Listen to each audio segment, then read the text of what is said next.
Okay, so several of us from the Abbey went down to Vajrapani Institute in California for the 16th annual monastic gathering.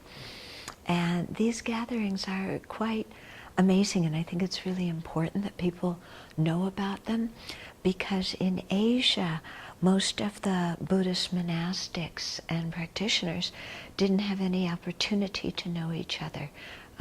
They couldn't travel, there weren't much, there weren't planes, there weren't telephones, there wasn't the internet. So people just had kind of preconceptions of the other Buddhist traditions that they had heard from things here and there, and often they were quite incorrect. And so what's very wonderful in the West is that we have Buddhist monastics from all the different Buddhist traditions, and we've made it a point to get together every year. This was the 16th year we've done that. I think it's remarkable, you know?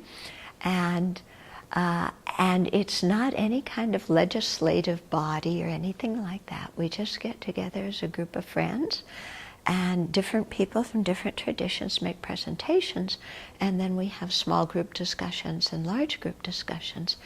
And so in the early years, we were just basically learning about each other's traditions and, you know, what the tenets of each tradition is, how they practice. And I should say that each year it's held at a different Buddhist monastery. So when we go to that monastery, we really live with them and see how they practice in that place. And then as time developed, we really became friends. And so I know in starting the Abbey here, I consulted a lot with the monastics and the other traditions to see how they had set up their monasteries in the West. Because setting up a Buddhist monastery in the West is very different than setting one up in the East. Our culture is completely different, our legal system is different, the economic situation is different, everything's different. Yeah, so it was very, very helpful to have all these friends in the other traditions who could give me and did give me very good advice.